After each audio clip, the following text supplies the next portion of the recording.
This is a short video about animating cameras in Maya, or any 3D program for that matter. I always refer to live action films when I'm trying to think of the best way that I should move cameras and the way that's going to make it most effective in terms of storytelling.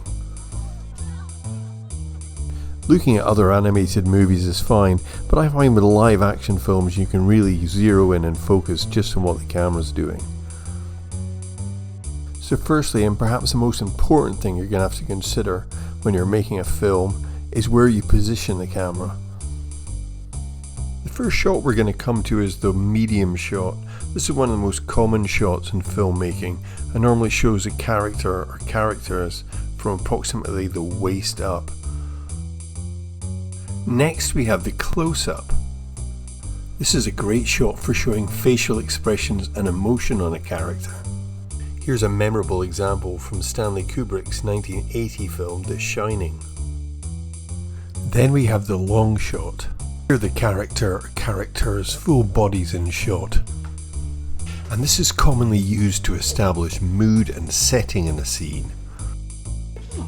Next we have the extreme long shot. The extreme long shot is often used to establish context or setting at the start of a scene. Then there's the extreme close-up. This is something that was used to great effect by directors like Sergio Leone in his spaghetti westerns. The next area we're going to come to is camera angle. Now a great many shots are shot at eye level. This makes obvious sense, especially in scenes where characters are involved in conversations. However, we can achieve subtly different effects by altering the angle of the camera. By shooting at a low angle, characters can appear more powerful and dominant in shot.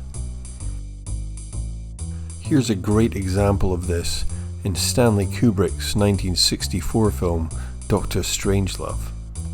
On the other hand, if we shoot from a high angle, this makes the character look more diminutive and vulnerable in shot.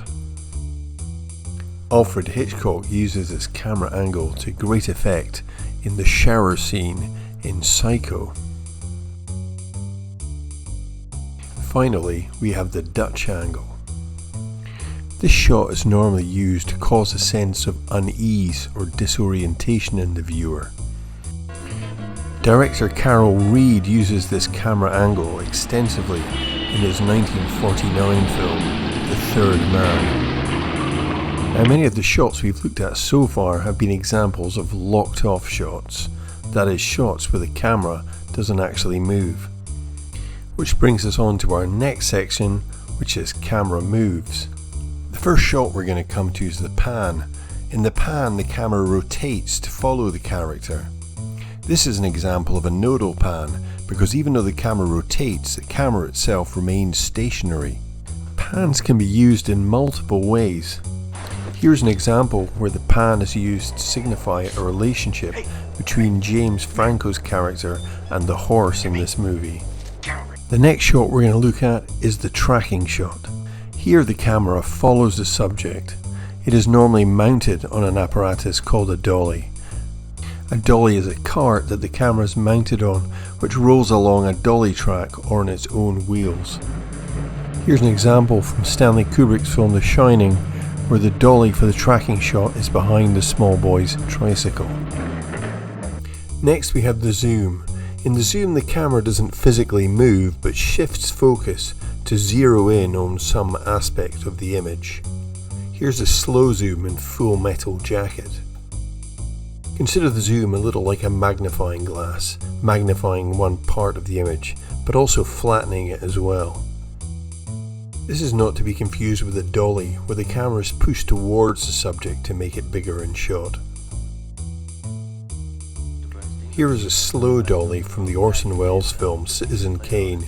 We can tell it's a dolly and not a zoom because the physical relationship between the objects in the shot subtly changes as the camera moves towards the subject.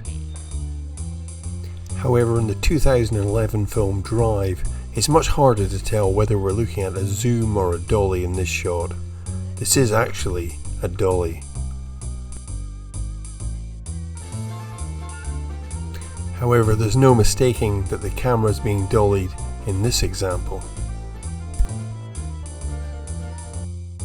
Finally, we have the crane shot, where the camera is moved up on a crane or a device called a jib. The crane shot allows the director to change the perspective of a shot, bringing in a much greater view of the whole scene. Orson Welles uses the crane shot to great effect at the start of his 1958 film, Touch of Evil.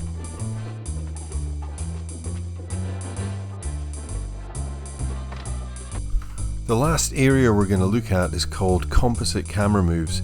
This is where the camera does two things simultaneously to achieve a certain visual effect. This camera move is commonly referred to as the dolly zoom, zolly, or reverse tracking shot. Here it is in Steven Spielberg's Jaws. To achieve this particular effect, we dolly the camera towards the subject while zooming out at the same time. While the subject gets bigger in shot, the background appears to shrink. Here it is again in Vertigo.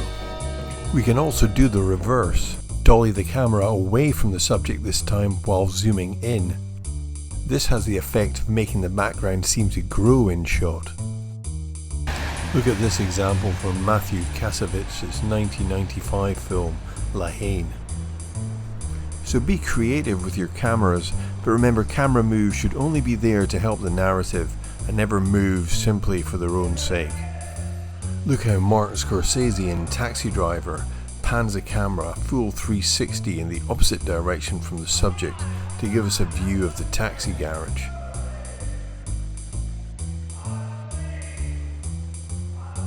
Here's a similar camera move in Maya with a bit of a dolly added to it as well. So go on and have fun with cameras, but my general rule of thumb is try not to make any move that you think a real camera would have difficulty doing. And most importantly of all, when in doubt, remember, keep it simple.